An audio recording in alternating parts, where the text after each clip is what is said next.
तालाब का राजा। एक जंगल में छोटा सा तालाब था जिसमें बहुत से मेंढक आपस में हंसी खुशी और इत्तेफाक से रहते थे। एक बार ऐसा हुआ कि बारिश ना होने की वजह से तमाम दरख्त और पौधे मुरझाने लगे। दूर दूर के जंगली जानवरों ने अपनी प्यास बुझाने के लिए इस तालाब का रुख किया। आहिस्ता आहिस्ता तालाब का पानी कम होने लगा और बहुत से मेंढक इन बड़े जानवरों के पाँव के नीचे आकर कुचले गए। रहे सहे मेंढक अपनी जान बचाने के लिए किसी और जगह जाने का सोच रहे थे, मगर वहाँ दूर दूर तक कोई तालाब नहीं था। एक दिन इस जंगल में किसी कॉलेज के तालिब इल्म पहुँचे जिन्हें लेबॉर्ट्री में तजुर्बे करने के लिए कुछ मेंढक चाहिए थे।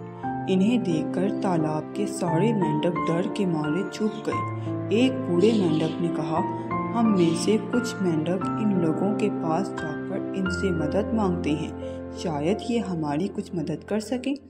ये सुनकर बाकी सब मेंढकों ने एहतजाज किया कि इनकी तादाद पहले ही बहुत कम रह गई है।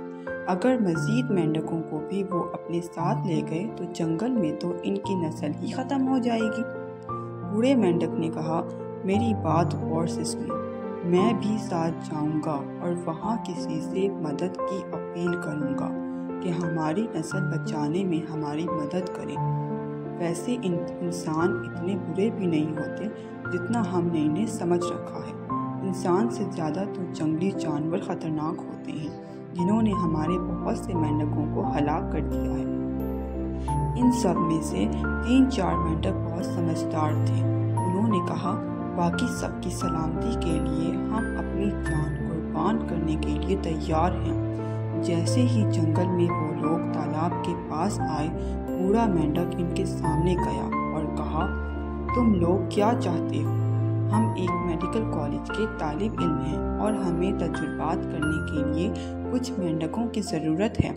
एक तालिब इल्म ने जवाब दिया, ठीक है, लेकिन अपने साथियों के साथ मैं भी जाऊंगा। मुझे तुम्हारे कॉलेज के प्रोफेसर से कुछ बात करनी है। इन लोगों ने सब मेंढकों को शीशे के बड़े जाल में डाला और वहां से चले गए। बाकी रह जाने वाले मेंढक अपने साथियों के लिए परेशान थे। वो बूढ़े मेंढक की कामयाबी के लिए दुआ मांगने लगे। तजुर्बा गाह में जाने के बाद उन्होंने बूढ़े मेंढक को जार से निकाल कर प्लेट में रखा और प्रोफेसर को बुलाने चले गए। प्रोफेसर ने आकर बूढ़े मेंढक से पूछा वो इससे क्यों मिलना चाहता था। बूढ़े मेंढक ने आंसू बहाना शुरू कर दिए और जंगल में होने वाले वाक़यात से प्रोफेसर साहब को आगाह कर दिया। बूढ़े मेंढक की बात सुनकर प्रोफेसर साहब को दुख हुआ। उन्होंने कहा, ठीक है, मैं तुम्हारी मदद करने के लिए तैयार हूँ। मुझे पहले जाकर पूरे जंगल का मुआयना करना होगा। ये कहकर प्रोफेसर साहब ने अपने एक शागिर्द को इन मेंढकों का ख्याल रखने को कहा और ख़ुद कुछ साथियों को लेकर जंगल की तरफ चले गए।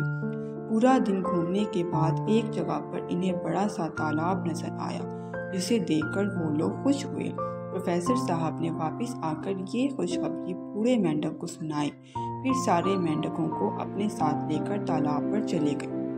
वहाँ जाकर बूढ़े मेंढक ने तालाब में रह जाने वाले बाकी साथियों को बाहर बुलाया और कहा कि प्रोफेसर की मदद से इन्हें रहने के लिए बड़ी और अच्छी जगह मिल गई है।